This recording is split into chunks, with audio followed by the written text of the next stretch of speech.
So we begin with chapter 2. There's only 2 of these ones because I found all the rest of them to be either redundant, rather simple, or things that would be mentioned in both 11 and 13. So here we are, only 2.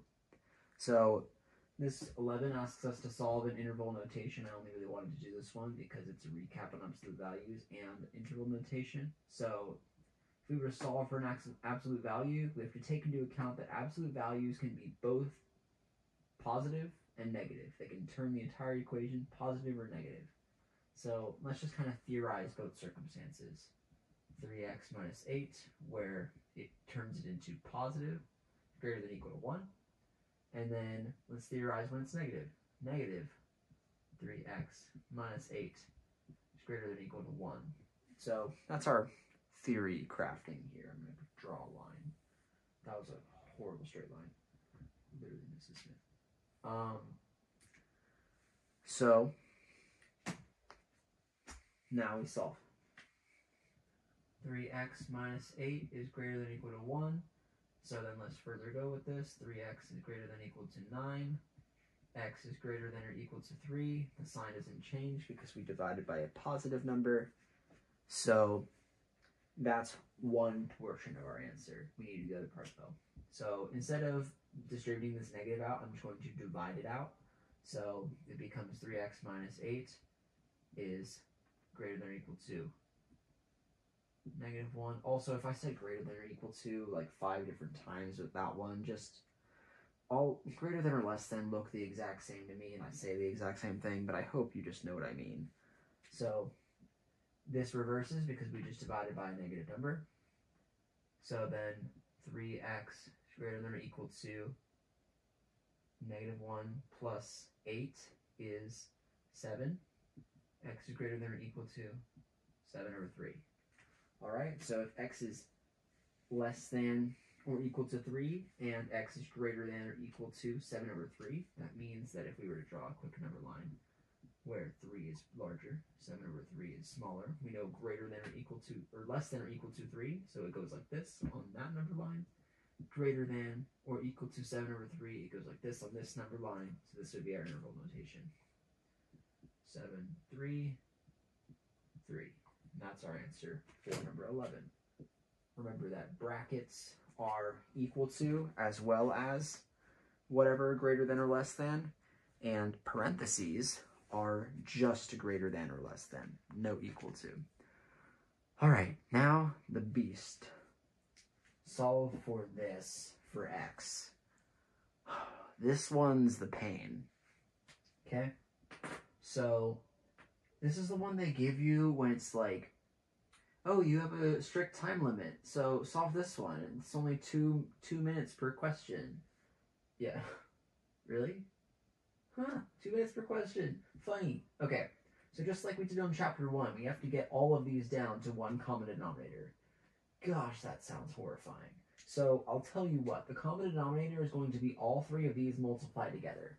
So if we multiply all those together, it means we only have to multiply them by the things that they're not.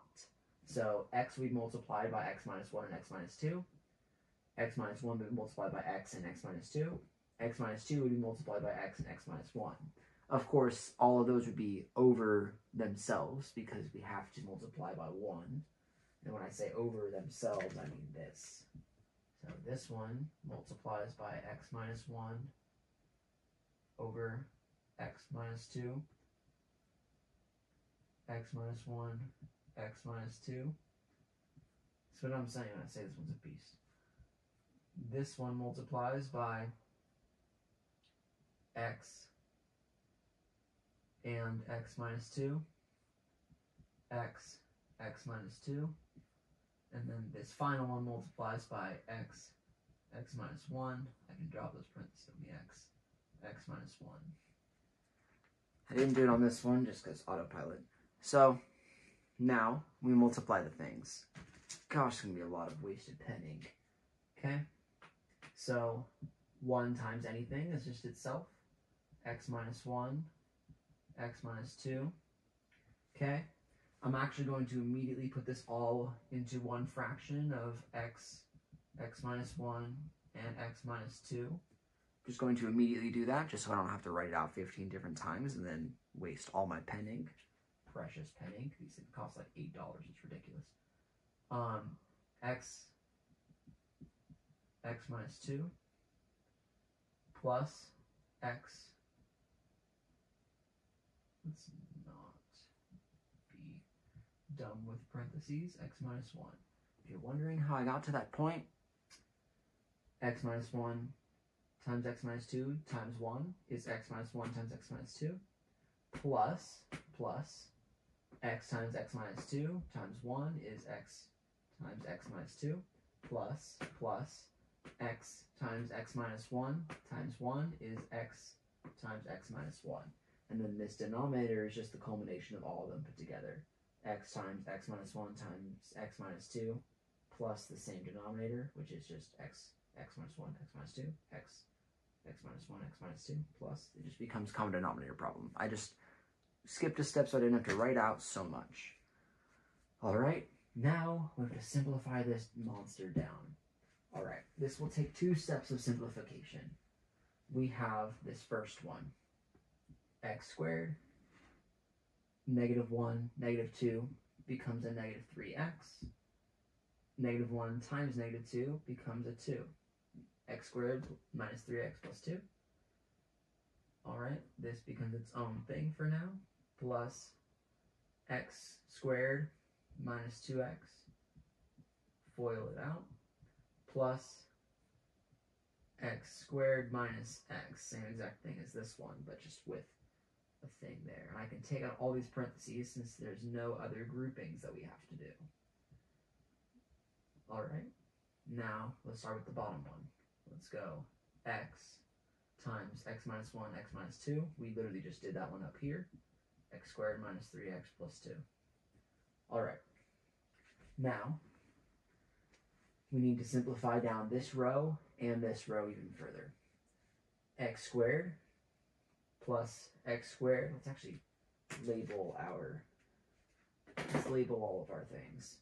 Gosh, it's so nice having a bunch of different colored pens. Okay, these are our x squareds. These are our x to the first powers. And these are our x to the 0 powers, but also known as just no x. All right, and that's all of them. So now x squared plus x squared plus x squared is 3x squared. Negative 3x squared minus 2x squared minus x squared is negative 6x. I don't know why I said x squared again. Plus 2 is our top. Checking to make sure I'm following to this point. I am following to this point. I am following to this point. Am I following to this point, or am I dumb? Oh my goodness. So you're gonna have to take my word for it, but I misread these as plus signs. So those are all plus signs. So all of these would also change to plus signs, but I don't really want to go back and write out all the plus signs, so you're just gonna have to trust me that all it changes is this right here, where when you simplify it all out, instead of having negatives, you have positives for these. And then this also becomes a positive. Okay, just checking, making sure that we're all good. Okay, now we have x third plus 3x squared plus 2x. All right, now minus that little hiccup, just remember that they're all pluses because I'm dumb and can't read my own handwriting. This is what we're left with. There's your plus. Okay, that's what we're left with. But you know what, I'm just gonna go write it all out. I'll put a timestamp in the description on when to skip to after you hear that issue. Those are horrible plus signs. All right. plus, plus, plus, plus, plus, plus. All right. That actually wasn't that bad. I don't know why I made it seem like the end of the world. Okay. Now, one minor crisis overlay. Okay. So we know that our solutions are anything where it equals 0 or would equal 0.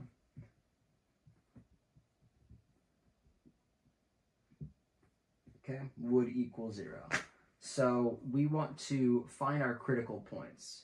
Our critical points are our asymptotes and our zeros. So we want to find where things switch from positive to negative and where things can't exist. So what we're going to do for that is, in order to find our asymptotes, we need to find what spots x equals 0 on the bottom. So all this work we took to simplify this is not needed. X minus plus 1, x plus 2. Let's not have another crisis. Okay?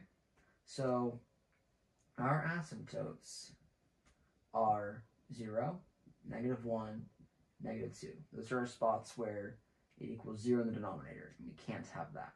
So our x's for the top are zeros, I'm going to put. So our zeros for the top, we need to solve for 0 with this. So we're going to do the painstaking process of doing a quadratic like this that doesn't simplify down and has values that aren't like simplifiable easily. So let's do quadratic formula. -b squared, or -b, plus or minus the square root of b squared minus 4ac over 2a. All right. X is equal to -6 plus or minus rad 36 minus 12, 24. 36 minus 24 is 12 over 6. X is equal to, let's pull a 4 out of this 12, meaning that it would become a 2. -6 plus or minus 2, 3 over 6. The hardest part is just making sure that that stays with numbers that are correct. Let's simplify this fraction down. -3 plus or minus rad 3 over 3. So these would be our x's. Let's keep in mind that we have a plus or minus here. So I'm going to actually highlight that by drawing it in green. So we have a plus or minus rad 3. Now really quickly, let's just define what that is so that we know where it lies. We have, I'm going to put this closer to the phone. -3 plus rad 3 over 3 is between 0 and 1. So we know that the positive of it is between, or it's between 0 and -1. Okay? And now let's convert this to its negative portion.